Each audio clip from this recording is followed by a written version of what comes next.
Please note that this content is for educational purposes and for adults only. Viewer discretion advised. More details available in the description box.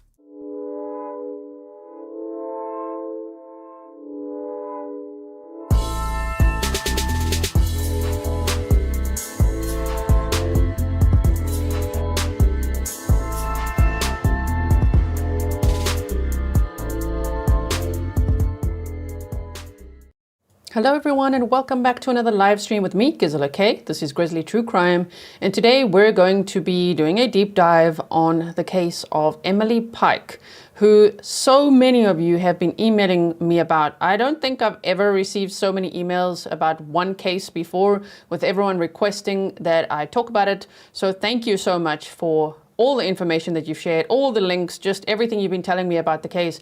Finally, we have a chance to talk about it, and I really hope that you will like and share so others can also learn about this case.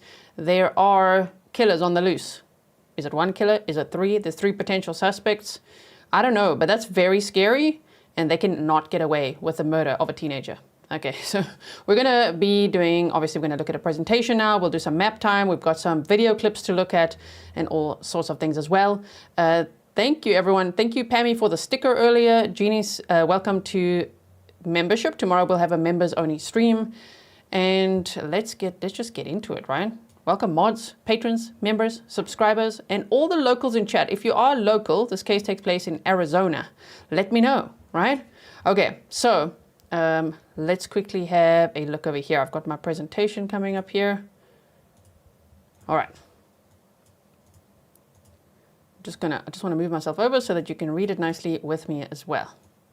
I've also put all the links to my sources in the description box if you want to check that out. And if you do want to look up the GoFundMe, you just say Emily Pike GoFundMe and you'll easily find it. It's like the top results, right? So Emily Pike, oh man, forever 14. Emily Pike was born on May 16th of 2010, so she would have turned 15 this May, in Arizona. Her mother is Steph Dosela. Sometimes they say Stephanie with a PH, but I've seen other news agencies, local news agencies, just say Steph with a double F, Dosela.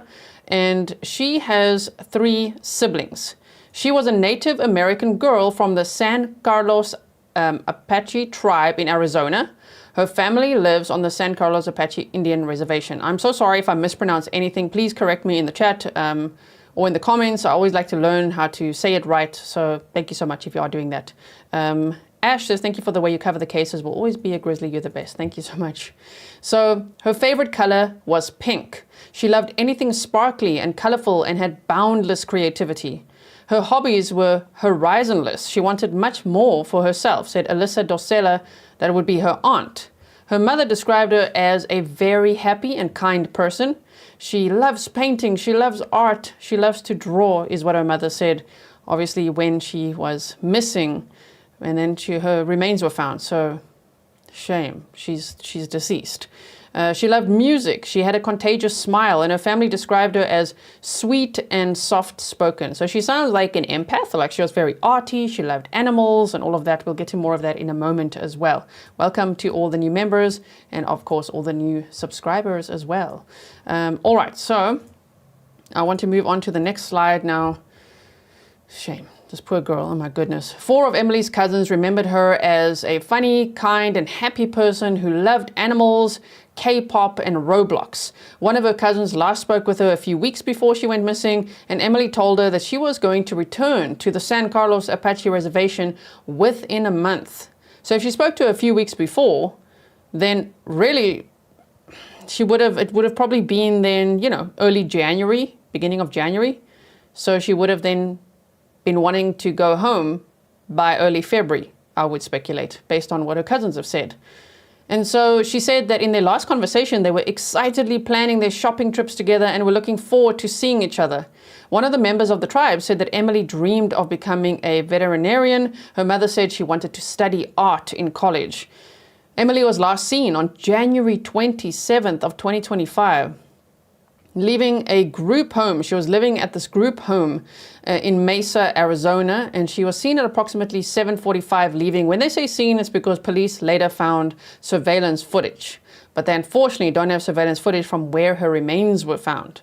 At least they can see, okay, so she left on foot from a group home at 7:45 p.m.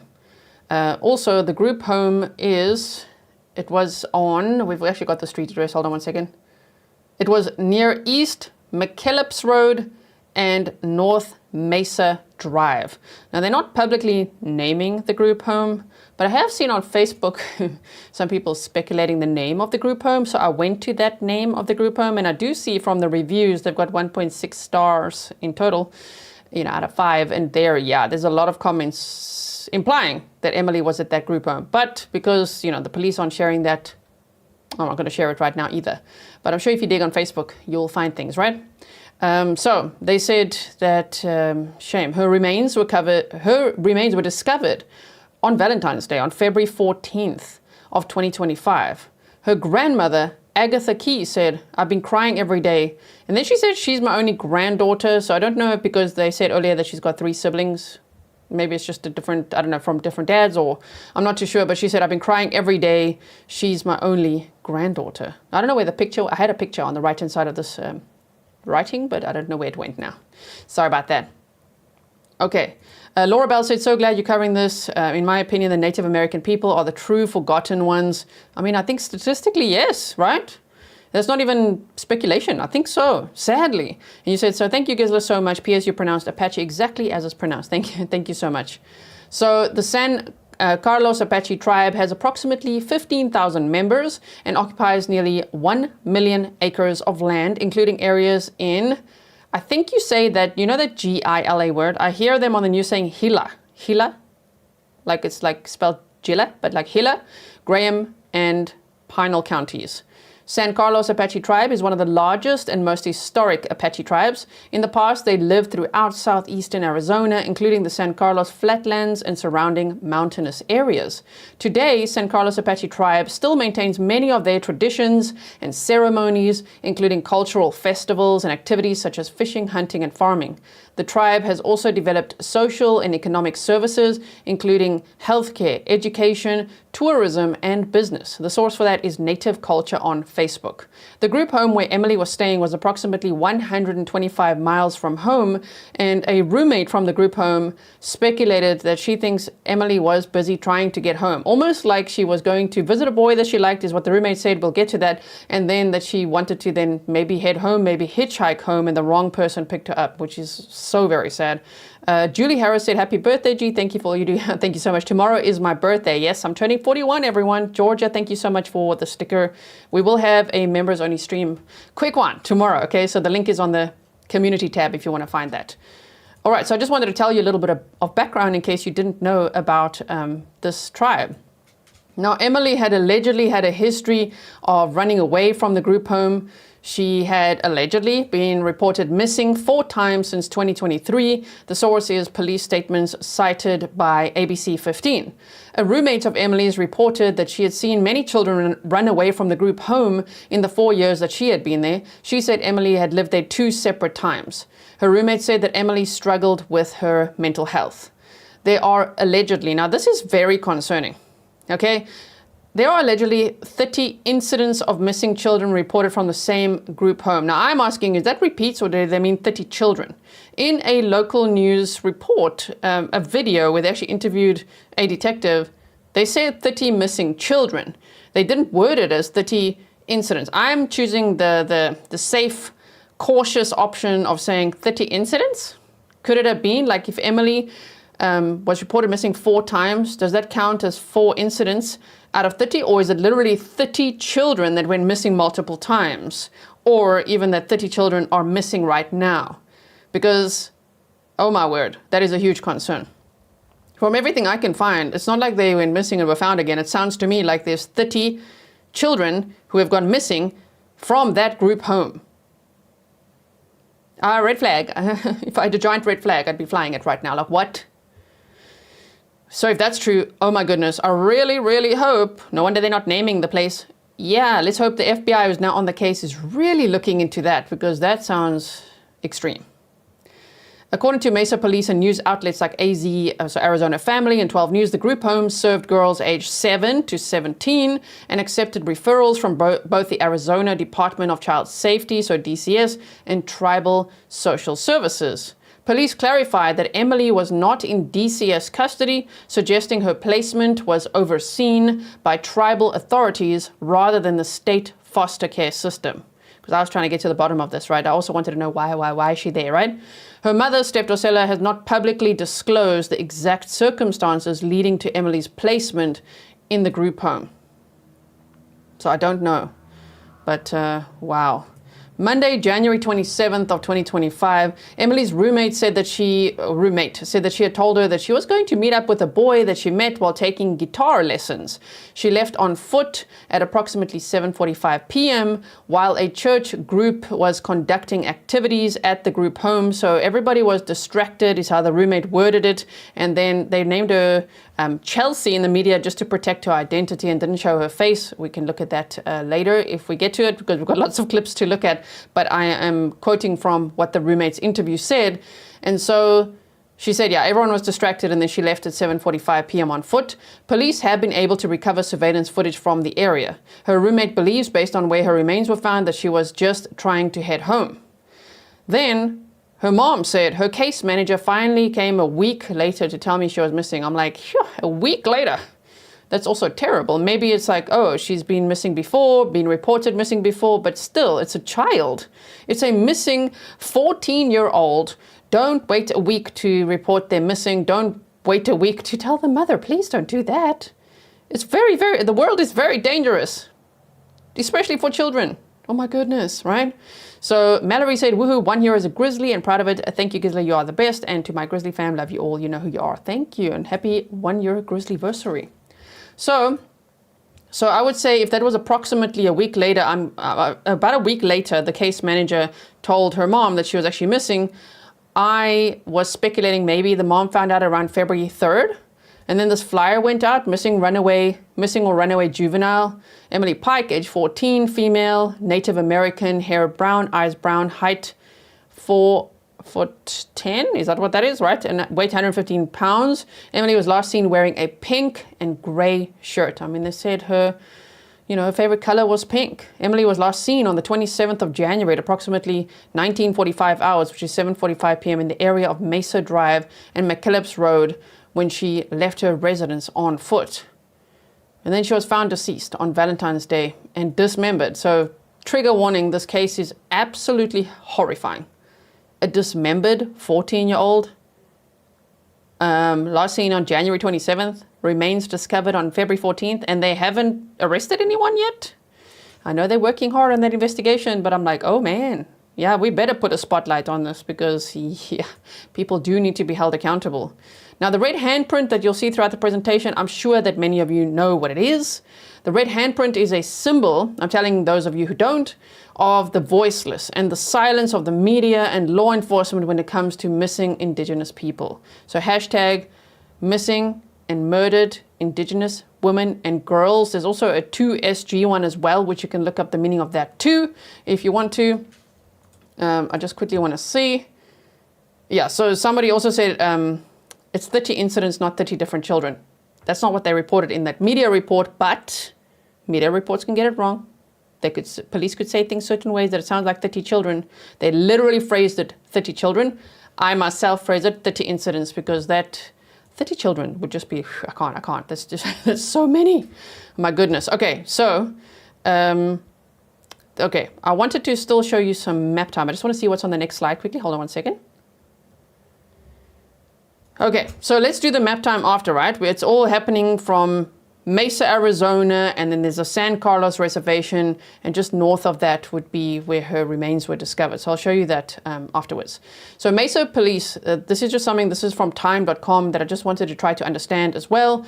Mesa Police assign cases of children who have run away and are missing to investigators who follow up on tips, according to police spokesperson Brandy Myers. Emily Pike had run away 3 times prior to, they say 3 to 4 times prior from the group home. Myers said, the Arizona Department of Child Safety requires notification of a child's missing status to occur within a day of receiving the information.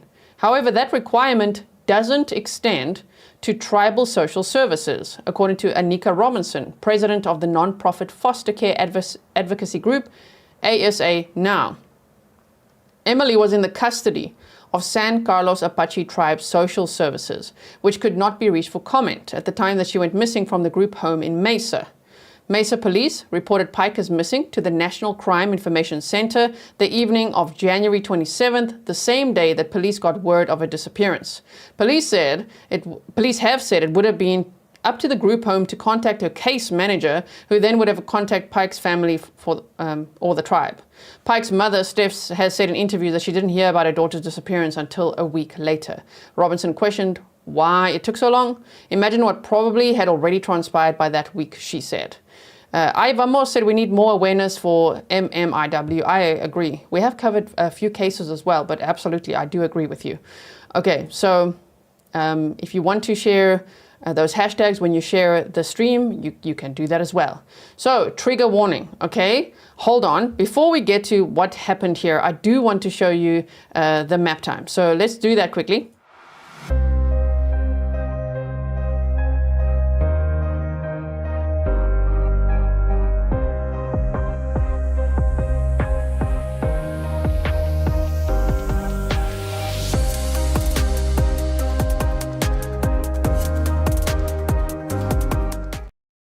Okay, so let me just quickly show you, and then we're gonna get to what we know so far. All right, so let's just do it like this. So we are in Arizona. Here's East McKellips Road and North Mesa Drive. They said that the group home was near that address. When I looked up the one that people are speculating on Facebook that it was, yeah, it was quite close to that as well. Sorry, it looks a little bit bright, doesn't it? Just hold on one second. I think I brightened it for you the other day. Like that. I hope you can see better now. So that would be around the area where she was last seen. And so I don't know. You know what I want to know? Did she ever meet up with the boy that she liked? Did she actually get to him? Surely police have spoken to who that would be. Maybe they're looking into her social media accounts and things like that, if they can have access to it. I don't know. But did she ever see the boy? And until which day, or how long, or what happened, or not at all? Like, did she go missing on January 27th? You know what I mean? Because it's quite a long time. It's 18 days. It's actually technically 19 days from when she was last seen to when her remains were found. So, Zero Patient said, happy 41st birthday. Hope to be watching you for the next 10 years at least. I hope so. 30 years. Let's go. You said I'm 30 years and 2 days older. Thank you so much. So, this is the area where the group home was. And if we just zoom out, you can see to the east, there would be the San Carlos Reservation. You see that, reservation, which is about, I think 125 miles or so. I think, wait, was it 80 miles? We can look, hold on. I just want to see if the details are here. So from there to the, 125 miles. Okay, that was correct. Nice, all right.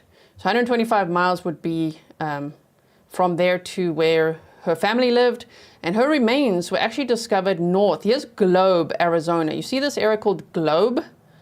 So if you go north of that, it would be around this area where they say along Highway 60, US Highway 60, and then the road starts winding like this. And from the pictures that they've shown, it seems to me that they pinpointed this area is where her remains were found, which is completely rural, wooded area, really nothing else around there. So, oh my word. I wonder if they've ever found other remains in that area. That would be interesting as well. Kicks Graphics, welcome. And Sherry said, happy birthday, sweet lady. Have fun on your outing tomorrow. Oh, thank you so much. So, yeah, it would be in this area. Perhaps if you know it, if you saw anything, please say something. They always say even a small tip, you just don't know. It could really help the case. So if you saw something, if you heard something, if you saw a girl abducted, you just never know, right? You just never know.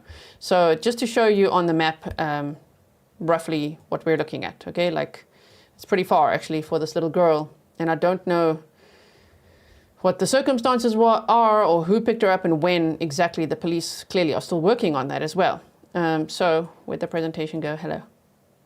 Where's the presentation now? And now the presentation has decided to not show anymore. There we go, we reload it.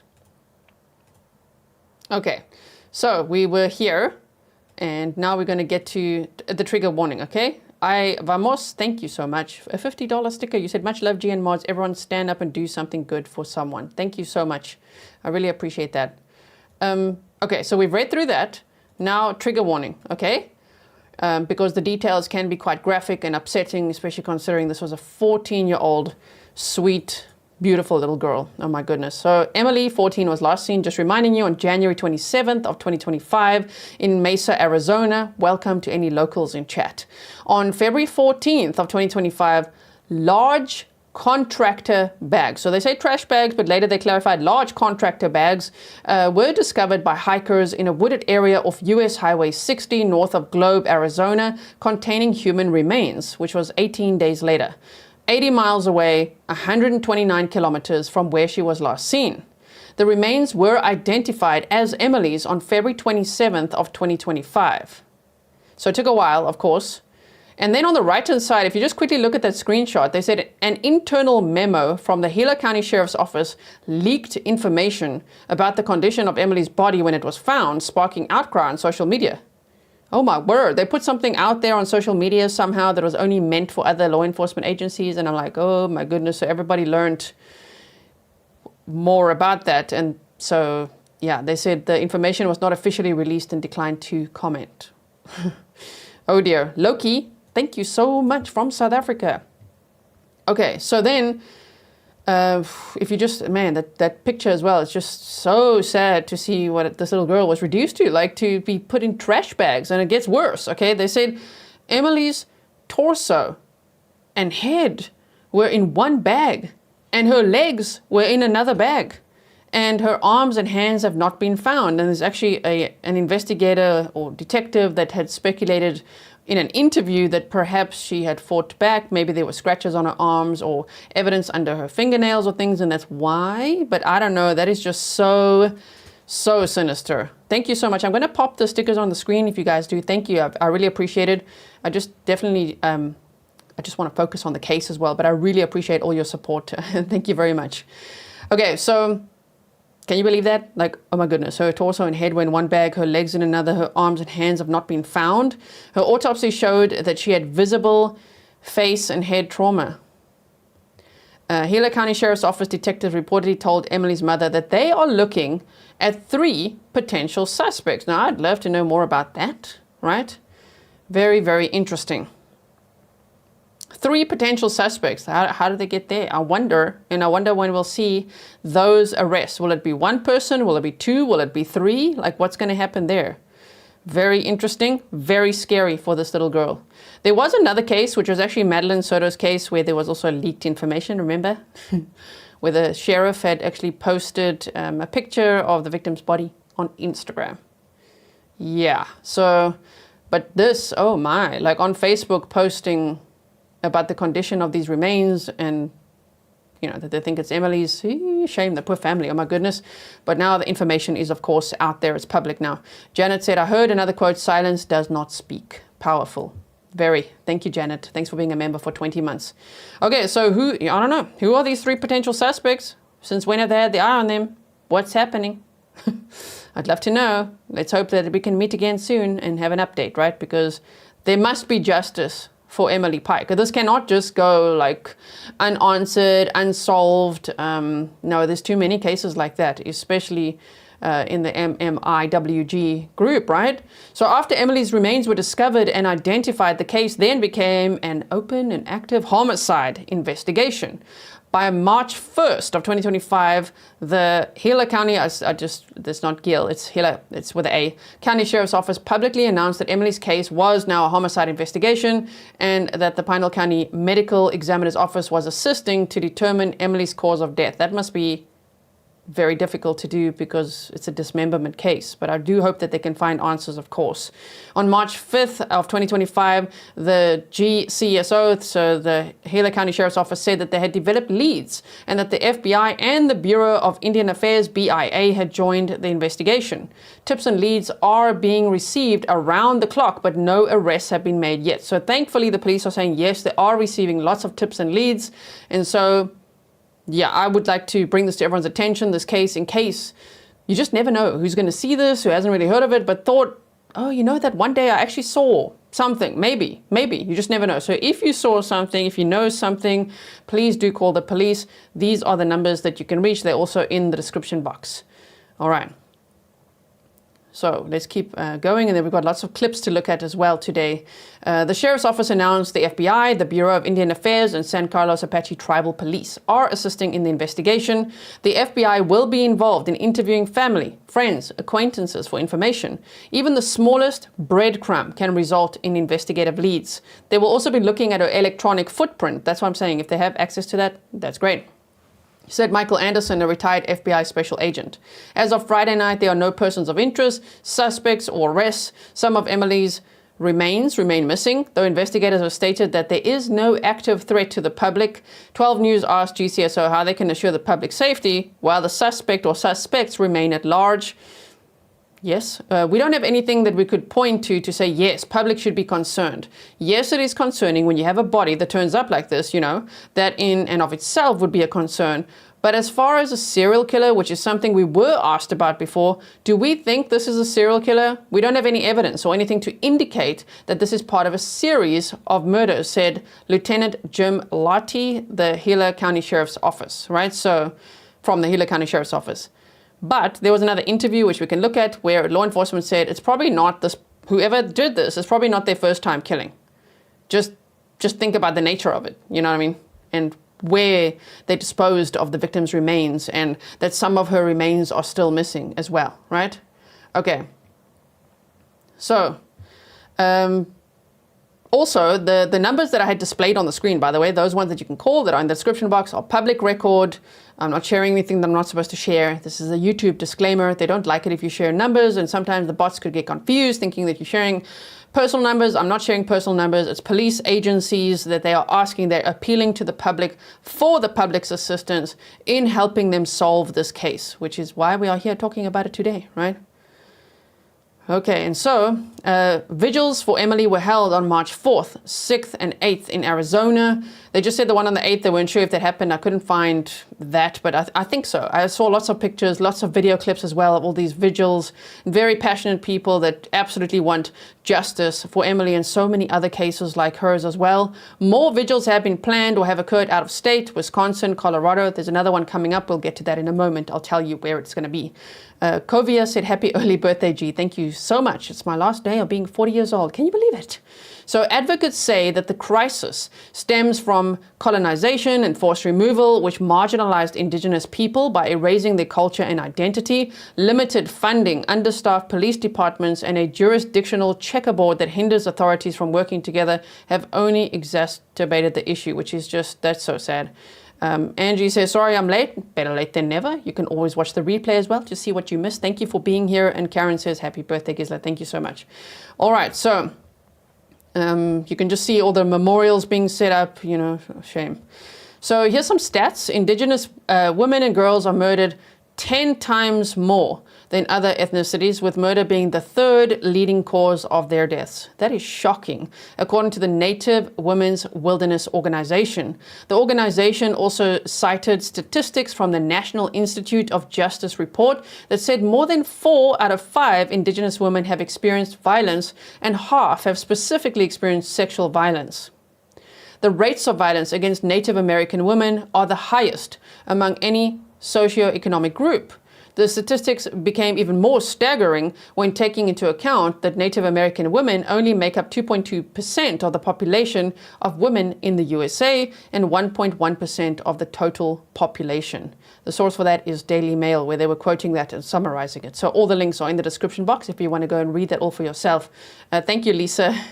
Okay, so Old School Girl said, we rarely get justice. I really hope there will be justice in this case. So there's another candlelight vigil scheduled for Saturday, March 15th at the Apache Gold Casino and Resort, shining a light for healing. Remember, Emily's favorite color was pink. That's why this is all in pink. You can see the publicly available numbers on the right-hand side. If you know something, if you saw something, please say something. If you heard something, if you think you know something, please tell the police, because you just don't know. It could really help them. So Apache Gold Casino parking lot, Saturday, March 15th at 6:30 p.m. A candlelight vigil will be conducted to honor the memory of Emily Pike, whose young life was tragically taken. This loss has impacted not just the San Carlos Apache Reservation, but also neighboring communities, towns, and tribes. This vigil will serve as a focal point for all of Arizona to come together and heal. It's essential for us to demonstrate our support for the grieving families and also to raise awareness about the missing and murdered Indigenous women or people. All royalties, this is a request for your attendance, wear your crown, your sash, and also the facial stamp of the MMIW, which is a red hand print that they put on their face. So thank you, Little B. I'm sure you've seen that. That's why I explained that earlier as well, what that means. And so they said, share a few words, comfort one another. Emily loved art, so create art for her online and tag hashtag MMIW and hashtag MMIP, hashtag justice for Emily Pike. She was our daughter, our niece, our granddaughter. Let's share Emily's story and together begin this journey to find justice. And I really hope that there will be justice. So here's just some pictures from some of those vigils. As I say, the communities really come together and they're making sure their voices are heard. And you guys are passing the message along as well. Like, the tribe has spoken and you are telling me about it, because as I said earlier, I have never received so many emails to request that I cover a case. So I'm very happy to do it. Thank you to everyone who sent this to me.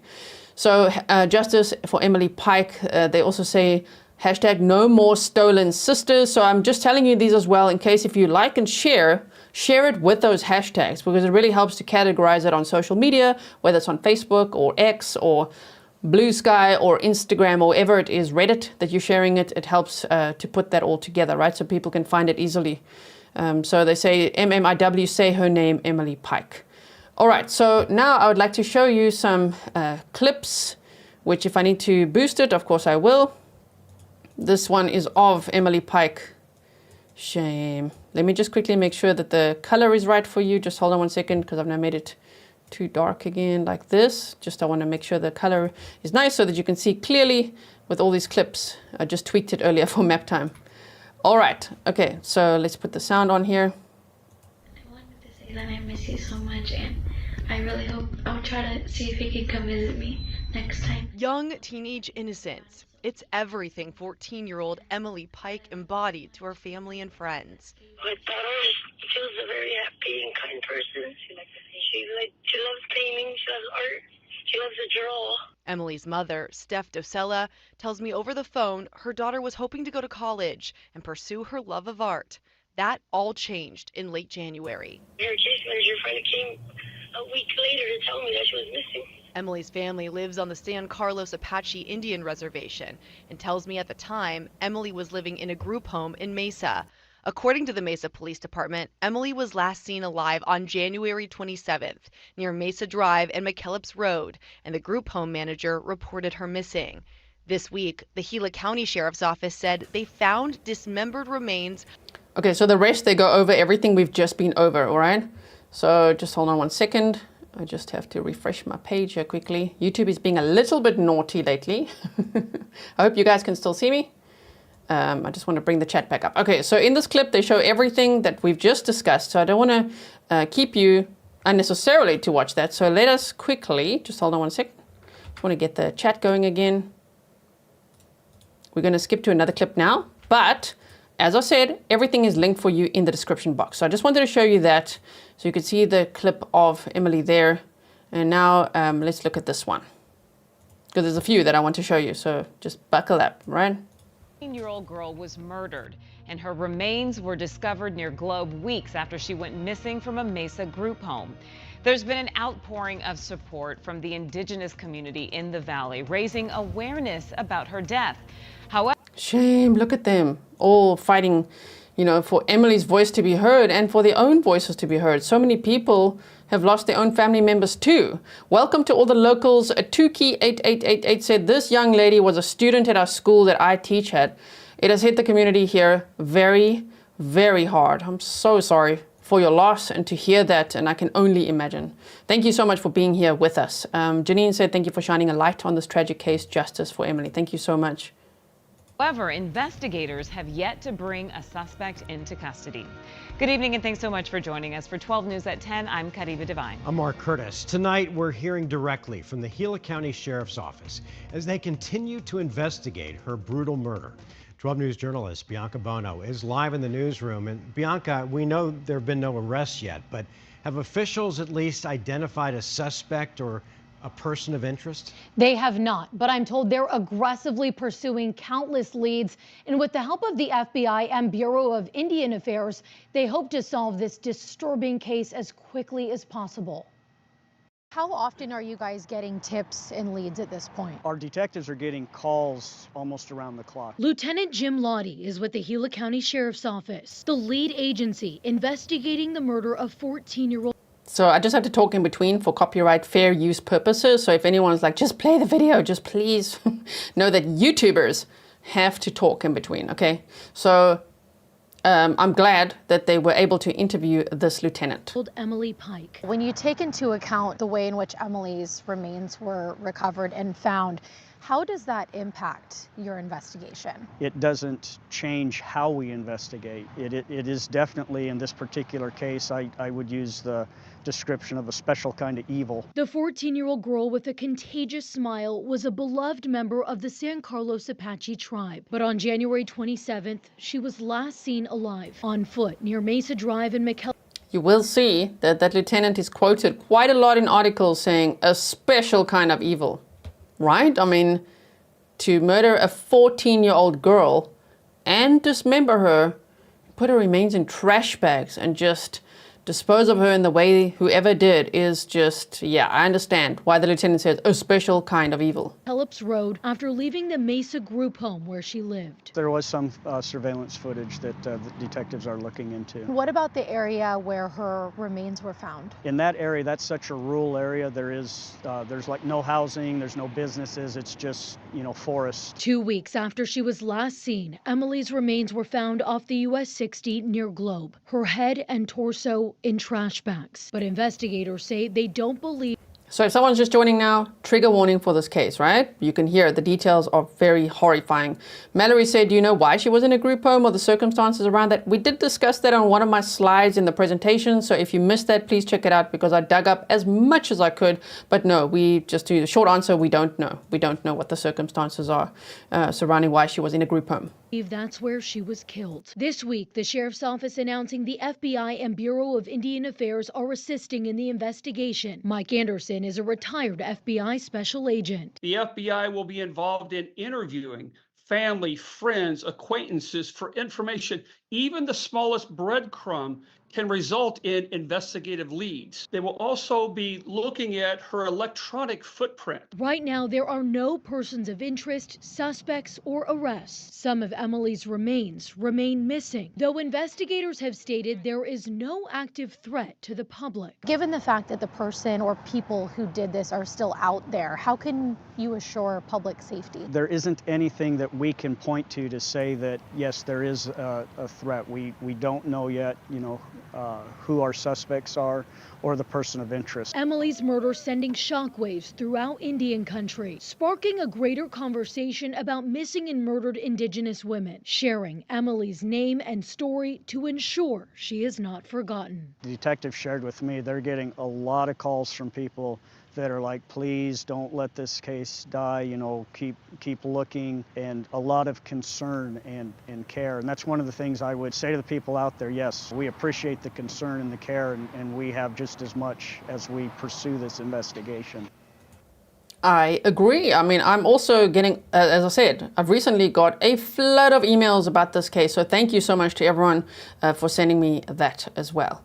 Also, when they say there's no threat to public safety, I mean, if it ends up being the serial killer, no one's going to be shocked, right? But of course, they don't want the public to panic, so I understand that as well. But I mean, the crime is really absolutely horrific, dismembering a teenager.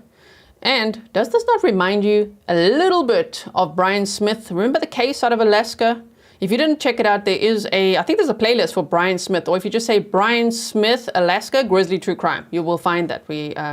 He also targeted missing, the MMIW group, right?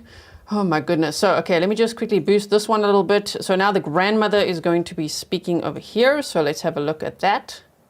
And trees from Mesa Drive and McKellips Road to Mesa Drive and Brown Road, a visible symbol of the community's love and support for 14-year-old Emily Pike in the area where she was last seen. I'm hurt. Agatha Key is Emily's biological grandmother. Crying a lot. She says Emily was always a nice, sweet, quiet girl that got good grades. I miss her. Gila County officials tell 12 News they identified the remains of a girl found off the US 60 near Globe February 14th as those of 14-year-old Emily Pike from the San Carlos Apache Tribe. She walked out of a Mesa group home on January 27th, and for more than 2 weeks she was considered a missing. I did drive up and down the road to see, is that a picture of the group home? Is the news subtly telling us? Even though I think I know which one it is, I'm like, oh, interesting. Person or a runaway teen until she was found with some of her body parts missing. Hard for me, imagine what happened to her. Her death is now being investigated as a homicide by the Gila County Sheriff's Office and the San Carlos Apache Tribal Police. And so far, no arrests have been made. We are always advocating for missing children. Leila Woodard is the founder of the Arizona Missing Children's Task Force. Missing Indigenous children and women is a big problem in the United States, especially in Arizona. Leila says this simple act. Now, everything else in this clip as well, we have already discussed, so I'm going to show you another one now. Let's listen to this one. I want the family to know Boost it. we love them. Thursday, a day of prayer, remembering 14-year-old Emily Pike. Emily was a precious little girl, and she was a loving little girl. Police say Emily was living at a group home in Mesa when she was reported missing. On Valentine's Day, found dismembered off Highway 60, northeast of Globe. Tragedy affects not only her family, but the entire San Carlos Apache Tribe. 1 week after being identified, hundreds coming to Encounter AZ Church for a prayer vigil. Emily was such a beautiful person. You couldn't come around here and not smile. Many, like Emily's family, who are a part of the San Carlos Apache Tribe, traveling to the valley. Coming up here and being up here for this reason, like many others said, we have so many emotions. The Gila County Sheriff's Office saying this week the FBI is involved with the case and they do have leads. Obviously, a horrible crime was committed against her. So whatever happened, she ended up with somebody who killed her.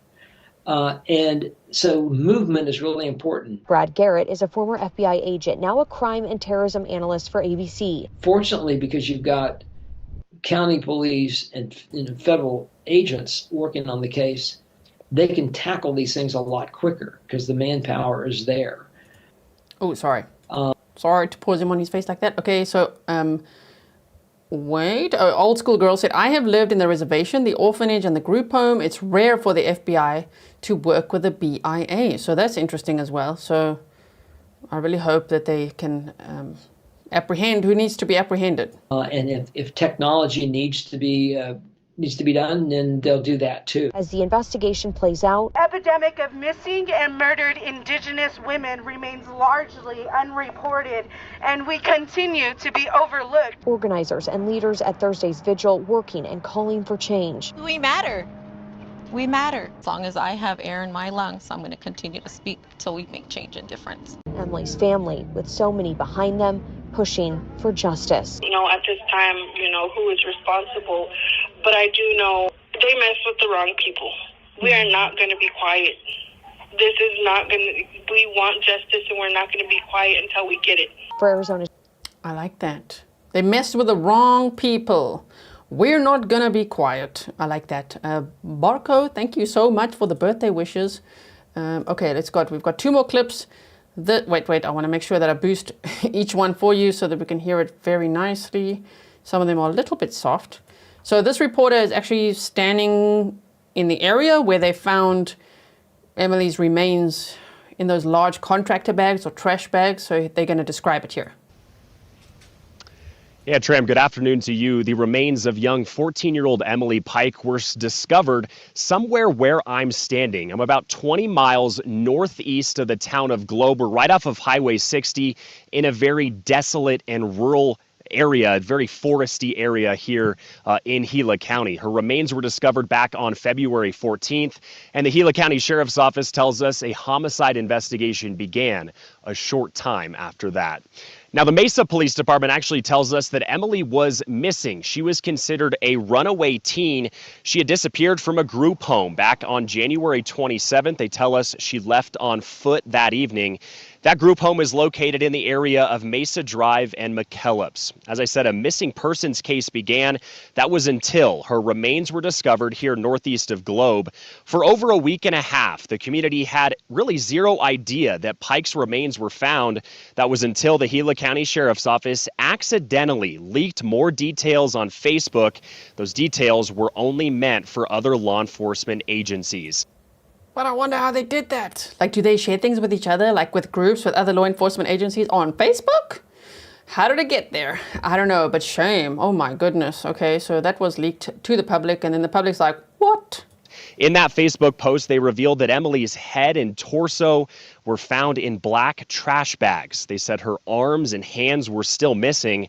During this time, the case was still being investigated as a homicide. But the sheriff's office and other agencies, they say they were intending to keep this information close to the vest for the sake of that homicide investigation. Now, the sheriff's office has said that there is no active threat to the San Carlos Tribe Apache community or the Gila County community. This afternoon, I did have a chance to speak with Emily's parents and some other family members by phone. They are understandably shocked and devastated at Emily's loss, but at this time, they're asking the media for further comment to reach out to the San Carlos Tribe attorney.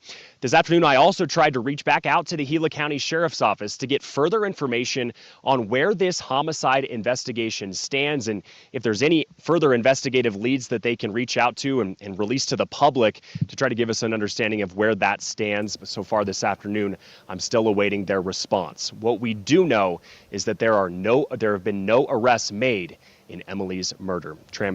I hope that they will be, right? I'm sure they will be. Okay, so let me show you this one as well. Let's quickly just boost it there for you.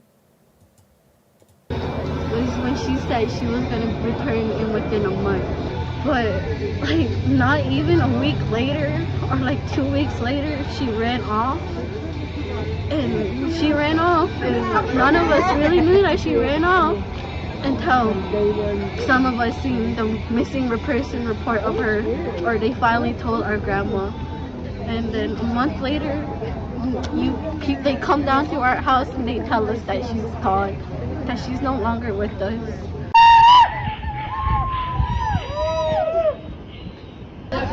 In the Indigenous world, MMIW is what we use in awareness all across what we call Turtle Island, Indian country, all Native American tribes.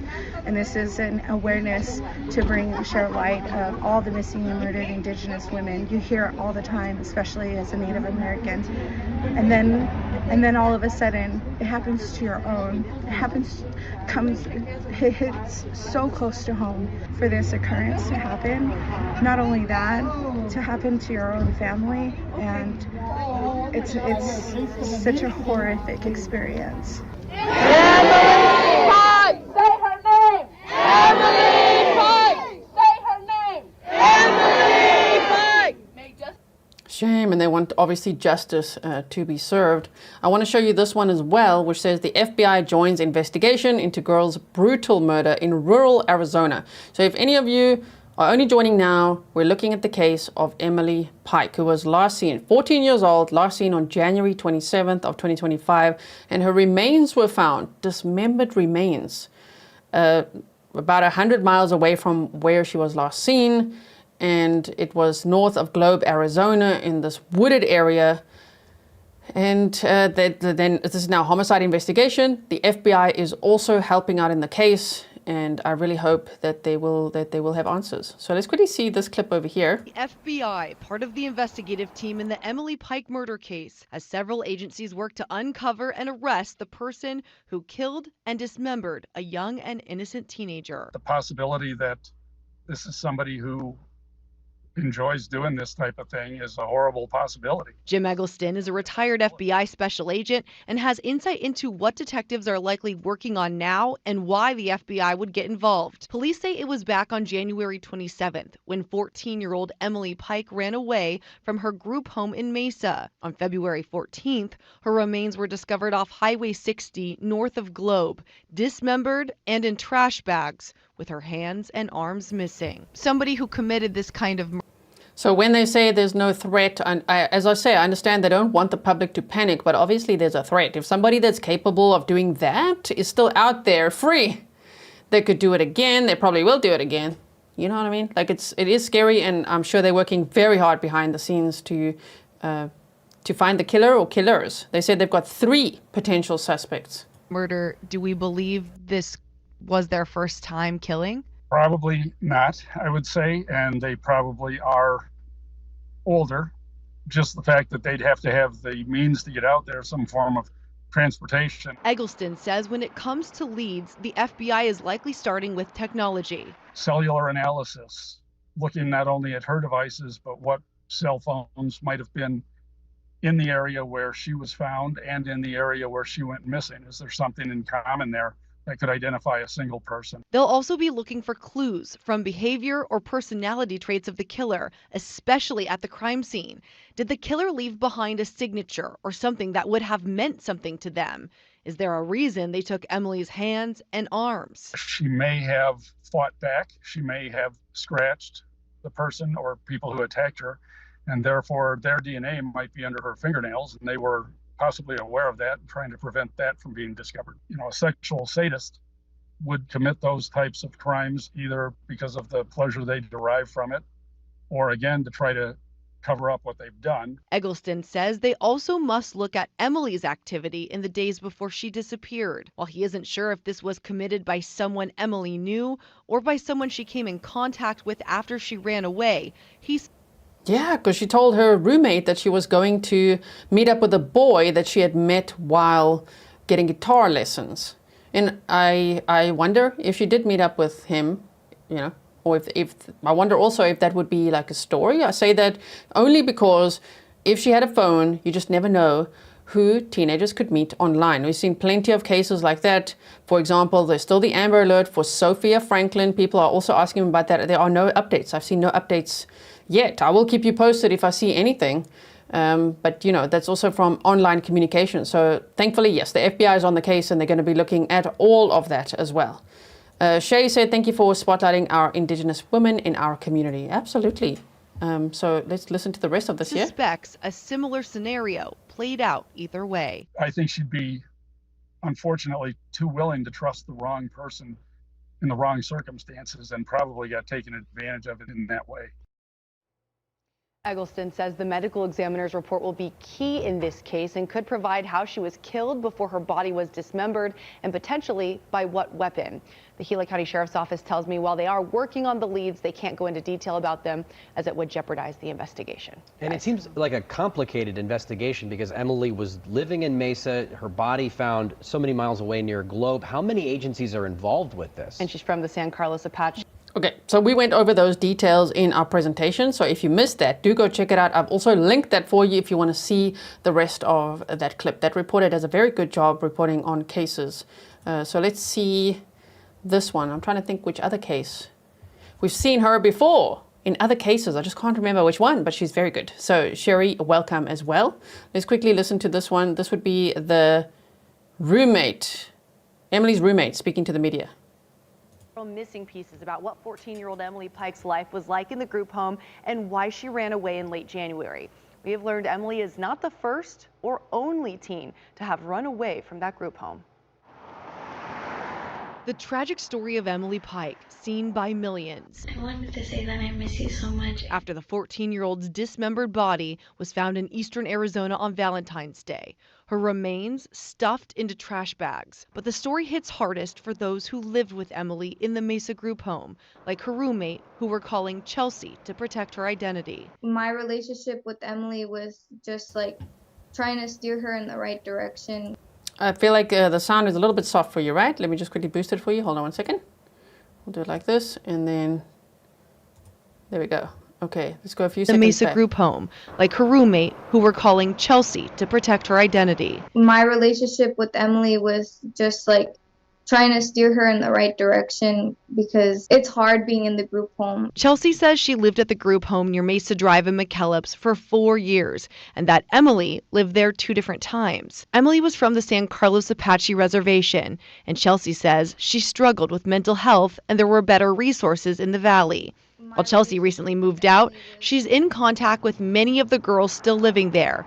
She says Emily left the home in late January because she wanted to visit a boy she met while taking guitar lessons. Chelsea says at the time Emily left, a church group was conducting activities at the group home. What it looked like was that the church was there, and that served as a distraction of when Emily left. She left because she wanted to go out and see the boy that she liked, and she wanted to talk to him. She either used the back door or she used the window, and she left as everyone was distracted. Chelsea says Emily had run away before. Police tell us the group home manager reported Emily missing. My time being there, I've seen many kids run away from this group home. According to Mesa Police, this group home alone reported 30 children as missing over the past 3 years. See, I just wanted you to hear it with your own ears. That's how they say it on the media.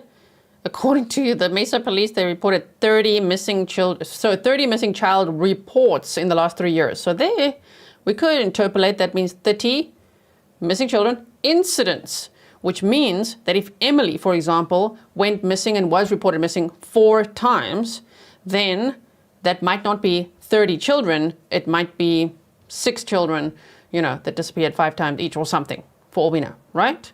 So yeah. Even though it's still horrifying, whether it's 5 children, 6 children, 10 children, I don't know. But yeah, that's what they said. I'll go a few seconds back so you can just hear how they said it. According to Mesa Police, this group home alone reported 30 children as missing over the past 3 years. Retired Phoenix Police Missing Persons Detective Stuart Summershoe says this is common, but these cases quickly become high risk. A lot of our human trafficking and sex trafficking originate from group home kids, because they are the most vulnerable victims out there. Based on where Emily's remains were found off Highway 60 heading northeast, Chelsea believes she was just trying to go home. I feel like she just ran away and she was trying to hitchhike back to her reservation to see her parents, and she just got picked up by the wrong person.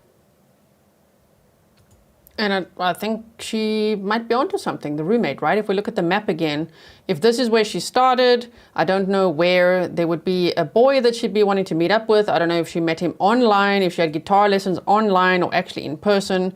That I do not know. This case takes place in Arizona, if you're only joining now.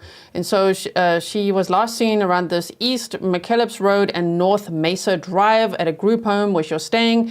And she had left, snuck out at 7:45 p.m. on January 27th and wasn't seen again. And her remains were discovered north of Globe, Arizona, along this U.S. Highway 60. And in this area, above this Jackson Butte Recreation Area, and where it winds like this, the road, around there, in that rural area. So yeah, I understand why that retired FBI agent, I think it was, that said that, that they say it must have been an older person because they would have transportation to get there to dispose of Emily's remains. But if you look at the track, maybe if Emily maybe she thought, let me just hitchhike home, let me go home. Because she told her cousins that she was going to be home within a month. Within the next month, she was going to be home. So maybe she thought, you know what, I'm going to get out of this group home and I'm going home to the San Carlos Reservation where her family lived. I mean, it is in that general direction, and then she ends up north of there, right? Her remains, sadly. But you just never know. Her friend might not be wrong. Maybe she was hitchhiking. Maybe someone picked her up. Maybe she was catfished. Maybe she met someone online who groomed her. Who knows, right? It's absolutely devastating. So we've got that. And then I just wanted to show you, I'll put this link in I think this is already in the description box, because I was just interested in looking at, so how many children are missing in Arizona right now? What are we looking at? But there's a lot that you can see from 2025 as well. February 12th, February 10th, January 30th, January 25th. I mean, it's so many if you look at this. So I filtered for Arizona. right? Mesa, Arizona. Look at all of that from Mesa, Arizona. So it is really concerning.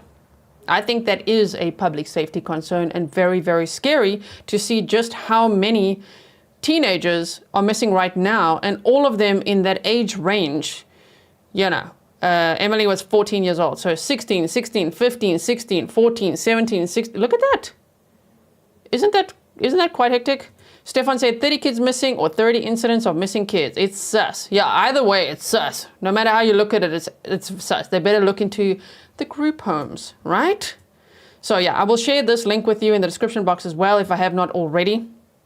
But yes, that is the case I wanted to bring to your attention. I wish I could right now bring to your attention all the cases, but that's why I'm going to link it for you. Maybe we could share those on social media as well, right? So let's have a look at what you guys are saying. Pumpkin Patch Vintage said, just from Mesa, oh my goodness.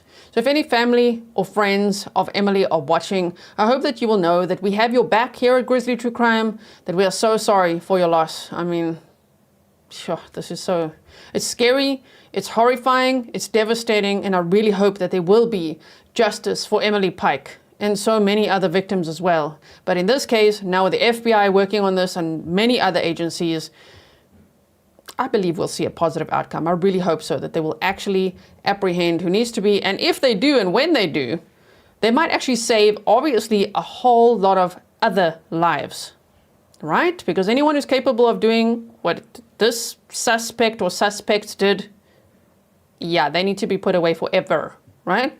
So thank you so much, everyone. I really appreciate you being here with me, studying Emily Pike's case. And I will see you again very soon. Please remember to like and share, not because you like, you know, the topic, or it's not necessarily for me either. Maybe you like the way I cover true crime, okay? Or maybe you just want to help raise awareness of the case, and the way to do that is to engage with the algorithm. This is the algorithm saying, okay, yes, show it to more people. So let's hope more people can learn about this and share Emily Pike's story, and hopefully there will be justice soon. So thank you so much, everyone. I will see you again very soon. I will probably see you tomorrow, but if I don't, just know, yeah, it's my birthday tomorrow. So I've got a couple little plans with Mr. Grizzly, Raphael, my husband, but I might see you. You guys know I usually do. There's definitely a member stream happening later. This stream is going to teleport you to that one so that you can already set your notifications on. If you can't find it, don't worry. I'll share the link in the chat as I now play the outro, and you can also find it on the community tab. So thank you so much, everyone, and I will see you again soon. Remember to subscribe and engage, because yeah, I really hope more people will talk about Emily's story. Thank you so much. Bye, everyone.